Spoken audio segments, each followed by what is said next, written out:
and in which this video I am going to explain some takeaways. As I mentioned in first video that to some extent I disagree with Swamiji's interpretation and inference and suggestion that the Indians should stand by the Arabs in the case or Palestinians in the case of this war, this conflict. By and large, the Indian policy has been supporting to Yasser Arafat, PLO, and Palestinians. But now, in last 20, 30 years, the policy has been changed, and India is having diplomatic strategic ties with Israel, and on the same side, they are also giving a moral, sympathetic support to Palestinians. So sometimes India, and in the shorts, India is playing safe, and that's and even non-alignment movement. Indira Gandhi had a very deep relations, good relations with Palestinian people, and we had a very good sympathy with them. How United Nations has failed miserable that we are seeing everywhere. So there are different of accords. Bill Clinton did it, Bush did it, and number of Yasser Arafat did it. There are 1967 war, the different accords, and different kind of. I mean, the Britishers left this land and they created mess like a hell. What Britishers did in India in the partition during the partition. This Israel Palestine is the worst case of Britishers. What this is a very not intriguing, a very inhuman case of how Western people have tried to keep a supremacy. Why the Israel was founded in the first place in this land? I mean, look at the consequences of that. The Americans wanted that for the Jews, and there were a worldwide sympathy for the Jews, and that land was created. But the fact is that why the desert? Why they could not create a land in Europe or somewhere else, especially in Europe? Why they could not do it?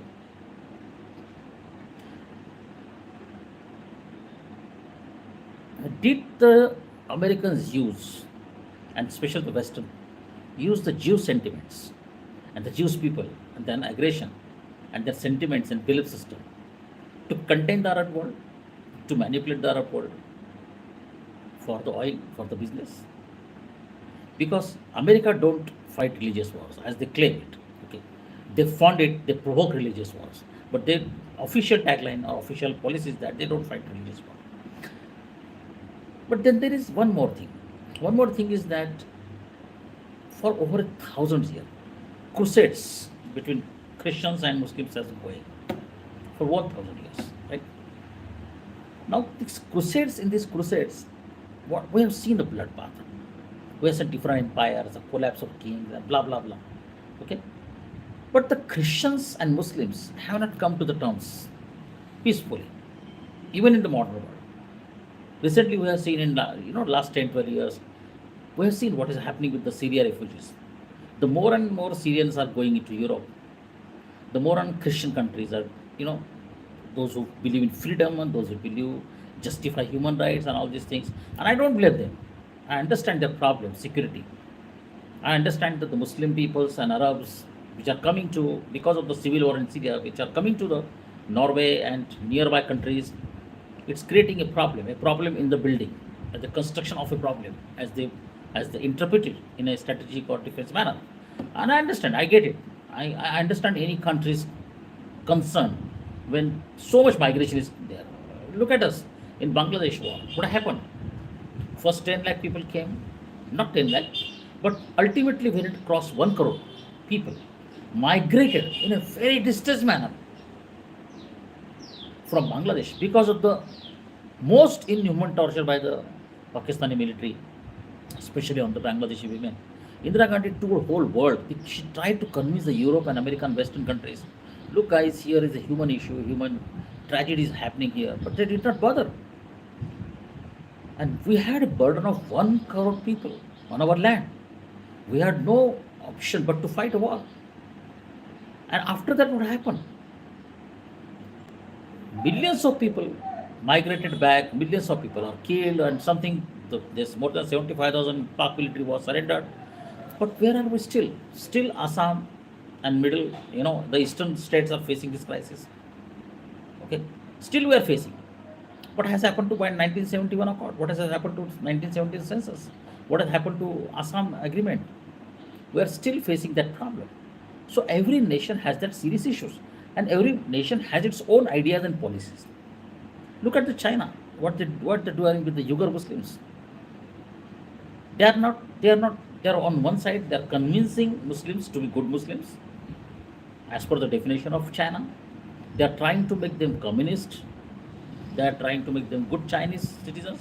At the same time, they are pushing or supporting the Han race people to migrate to Muslim dominated areas.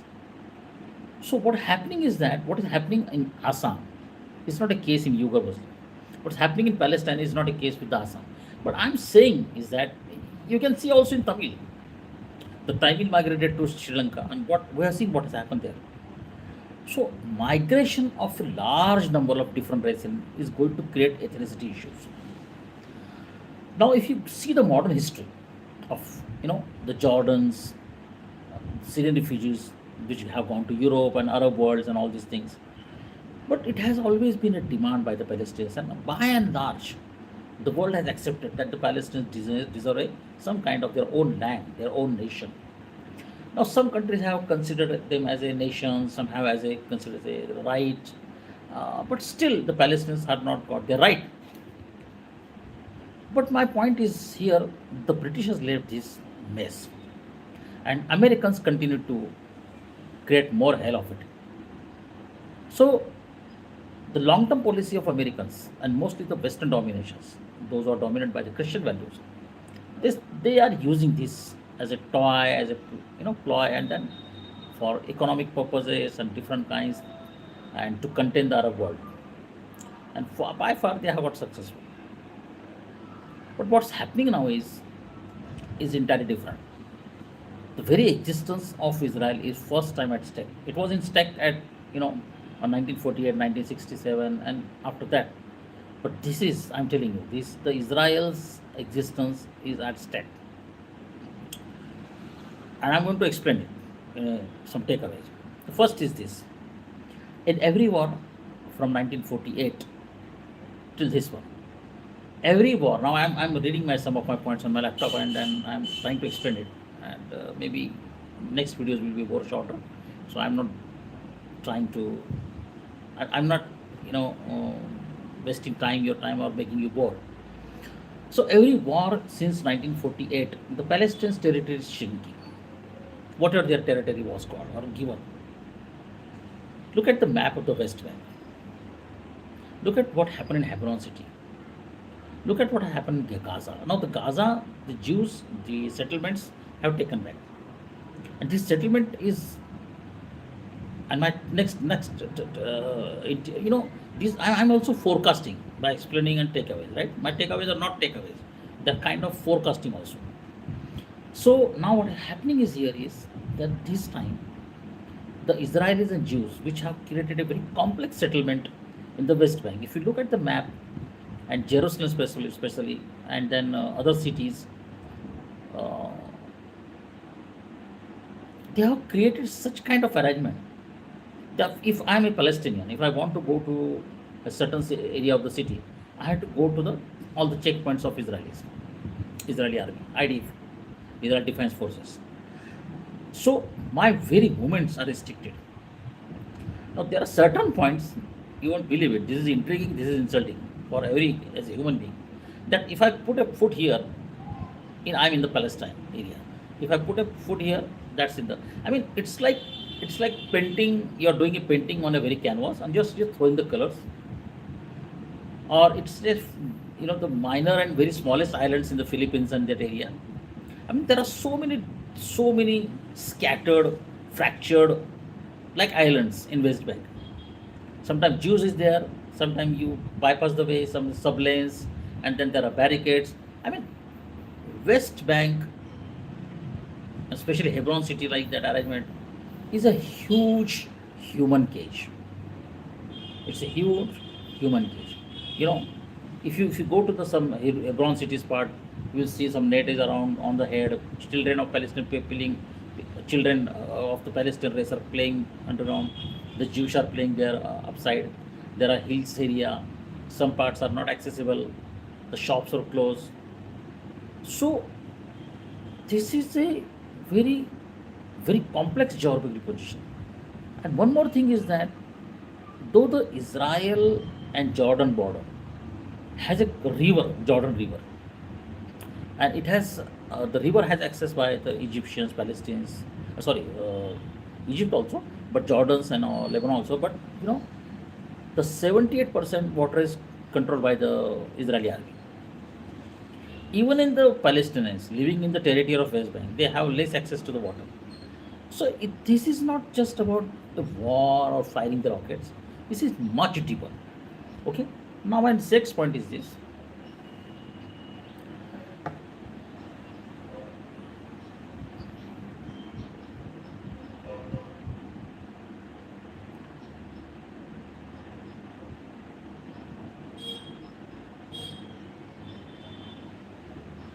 So my view is that Israel and Palestine war is not a, it's not just a war. It's a ongoing human tragedy. And it's everyday war. It's every moment they are living in hell like that, and it's not. Uh, there is no near end. So in my view, this is never-ending war. If Leo Tolstoy is reborn, then he will write a new piece of War and Peace, and he will write that war zone and peace into pieces. So when there are rockets firing and there are flare-ups and all these things, we see, oh, there is a war going on here. But there is always a ongoing war. So we are, you know, now the escalation of this war level degree volume spread is unprecedented. That's for sure. Just not going to contain it. Nobody's going to listen to UN anymore. The second name of the United Nations is US. So what US will tell, the United Nations will do it. But I tell you, it's a toothless body. Nobody is going to respect United Nations. At least in the Arab world, Palestine, Jews world also. They will try to do some kind of agreements and all these things, but nobody is going to believe that.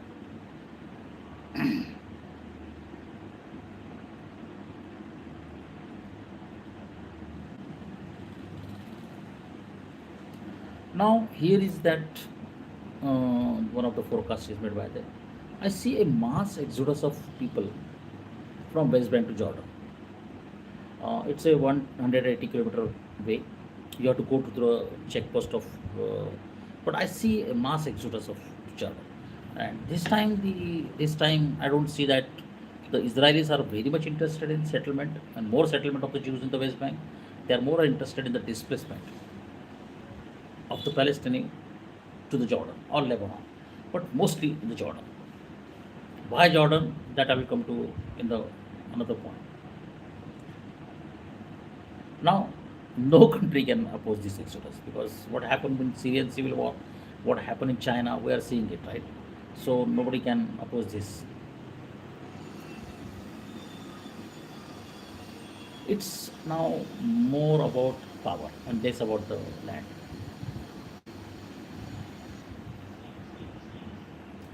Hamas is going to stay longer inside Israel mainland. That is my another finding.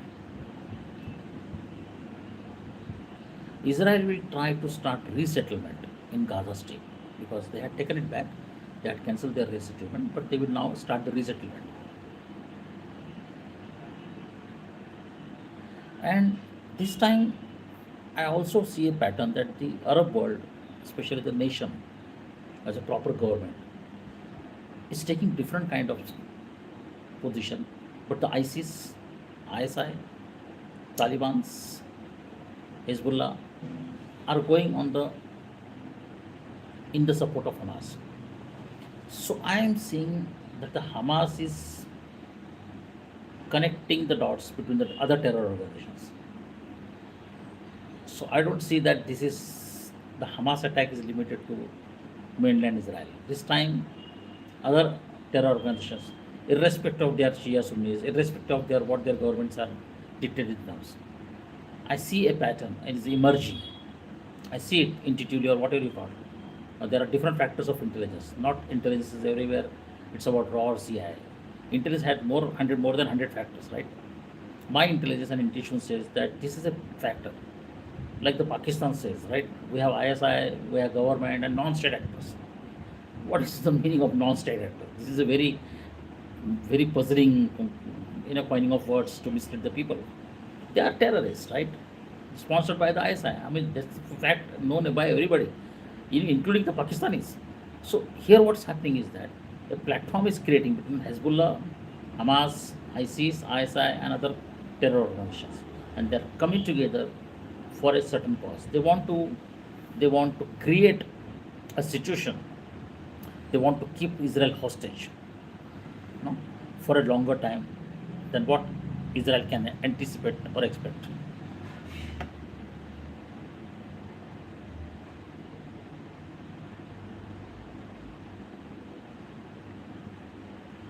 This attack has also clearly shown the limits of intelligence, surveillance, and technology. This is a very warning signal for all intelligence across the world. India has very deep ties with Israel's Jews, and most of the Hindu Dadi people and most of the Indian people who are very much impressed by the Mossad and all these things, they have appreciated that, and they also compare most of the raw with the Mossad. But you have to understand that no security, no intelligence is ultimate. There is always going to be human error. There is always going to be surprise attacks. And the way Hamas has prepared itself, how can they procure 5,000 rockets? How can how cannot Israeli intelligence know that? It's not a joke. Did they assemble it the spare parts? And what about the artillery? How could they collect all this and very fine coordination in the Gaza Strip, which is under surveillance of Mossad and other people, agencies, including the US intelligence? How can they forget it? How could not they see it coming? Because if there is a minor terror attack, we can understand, but this is a huge coordination, huge preparation, planning, execution, assembling. There was no tracking of cyber communication. There was no tracking of procurement of equipments and missiles. This is not a rocket but missiles, but they are going to have some missiles, and I'm sure they might have some missiles. In fact, on the contrary, even before beyond the Gaza Strip, in the sea area, they can fire some missiles from the to the mainland of Israel. So this is not a normal thing we are seeing. This is a very extraordinary thing we are seeing in the near future. And I'm ending this video with my takeaways and forecast. And I will make some more videos on this subject, 2 3 minutes, not more than 5 minutes, for single point, so that I can give some figures and statistics about how much refugees Syria has left, how much Palestinians are there in the worldwide, how Palestinians are becoming a very serious issue. Why Jordan is not ready to become a Palestinian state? Was Jordan a Palestinian state earlier? What happened in 1920s? And why this is leading to a different kind of geography issues. So I will make next videos in 3 to 5 minutes on statistical points and geographical, and then we will try to find out some patterns, some inferences, and some forecast out of that. Okay, so be on the other side. Thank you very much.